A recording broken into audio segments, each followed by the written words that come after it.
Before I read the passage, I should wish you all a very Merry Christmas. The reading is from John's Gospel, chapter 1, and beginning at verse 1. In the beginning was the Word, and the Word was with God, and the Word was God. He was in the beginning with God. All things were made through him, and without him was not anything made that was made. In him was life, and the life was the light of men. The light shines in the darkness, and the darkness has not overcome it. There was a man sent from God whose name was John. He came as a witness to bear witness about the light, that all might believe through him. He was not the light, but came to bear witness about the light. The true light, which enlightens everyone, was coming into the world.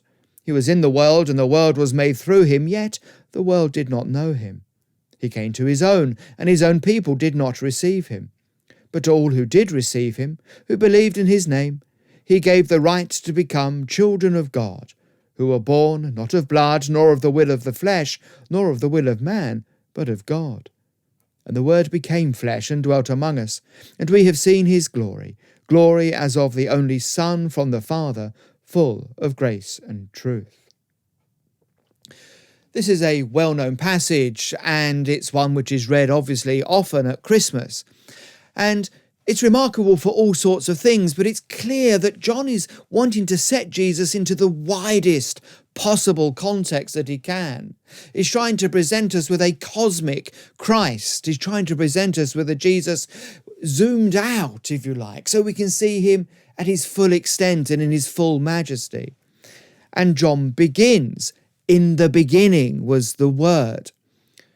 And of course there is an echo, a deliberate allusion there to the very opening words of the Bible itself, the opening words of Genesis.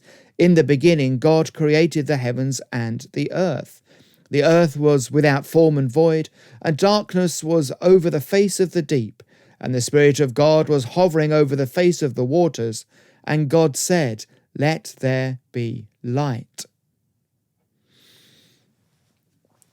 So what John is doing here, is he's showing us Jesus, and he's calling Jesus Word, and in so doing he's also reflecting back and pointing us back to Genesis, that opening verse, those opening verses, and he's saying to us, Jesus is the Word of God. Do you see?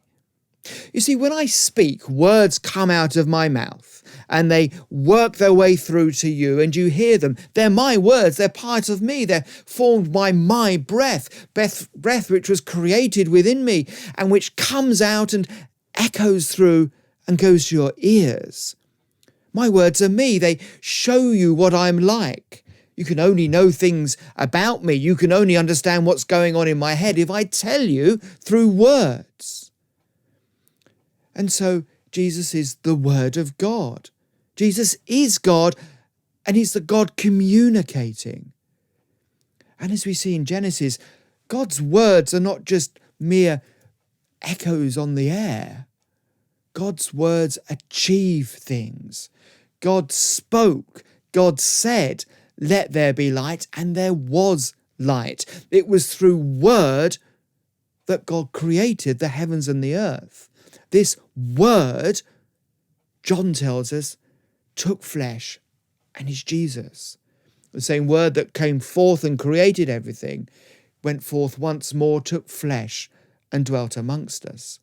It's an extraordinary thing. John is also pointing us to a yet deeper truth about God.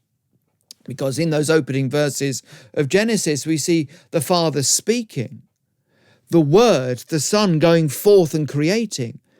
But we also see the Spirit hovering over the waters. We see God as Father, Son, and Spirit. One God, but known in three persons. So when we think of Christmas, when we think of Bethlehem and all the things which we'll be celebrating, yes, we can rejoice in all that was done. We can look back and see the cuteness of the Christ child. But we should also see within Jesus more than simply a human teacher, more than simply somebody who led a good life. We should see the Word taking flesh, that babe of Bethlehem, is none other than the Word of God, God himself. And that is something to ponder at Christmas.